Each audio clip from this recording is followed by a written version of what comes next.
दीना Mangla road पर नालों की सफाई और मरम्मत का काम सुस्त रवि का शिकार है।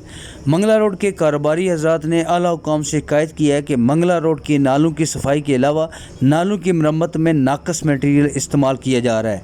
दीना की आवाम का ये भी कहना था कि नालों की जिस तेज़ी से तोड़ फोड़ की गई है, सफाई और मरम्मत का काम इतनी ही सुस्त रवि का शिकार है, जिससे कारोबार ठप होते जा रहे हैं। K2 TV से आवाम और ताजरों ने बात करते हुए कहा, महीने हो गए कम जा रहा है गंदे नाले, लेकिन कंप्लीट नहीं की। आवाम की तकलीफ है और दुकानदारों की भी तकलीफ है।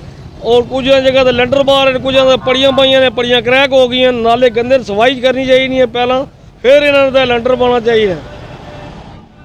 आवाम की तकलीफ है, दुकानदारों की भी तकलीफ। 6 माह गुजर गए हैं, आवाम जलील हो रही है, दुकानदार बहुत परेशान है, गुजरना हमारे लिए मुश्किल है। आप देख सकते हैं ये नाले की सूरत हाल क्या है। एक दफ़ा साफ़ करके गए हैं, अभी दोबारा ये वही सूरत हाल हो गई है, देख सकते हैं आप। तो बहुत परेशान है, कारोबारी हज़रात बहुत परेशान हैं। बराए मेहरबानी हमारी रिक्वेस्ट है कि इनको एक दफ़ा साफ़ किया जाए, फिर दोबारा बनाएं। ये 3-4 महीने हो गए ये नाला जो है ये उखेड़ के रखा हुआ है, अभी तक इसका कोई परेशानी हाल नहीं है। ये आपके सामने है, देखें इसकी क्या हालत है जी। ये बल्दिया को चाहिए कि जितना जल्दी हो इसको साफ़ करके कवर करें।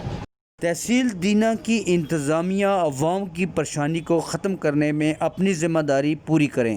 जी, जैसा कि दीना की अवाम ने इंतज़ामिया को इस बात पर पुरज़ोर अपील की है कि ये नाले जो है इनको जल्द अज जल्द मुकम्मल किया जाए, और ताकि अवाम को और दीना के ताजरों को सहूलत मिल सके। लियाकत अली मुग़ल, K2 TV दीना।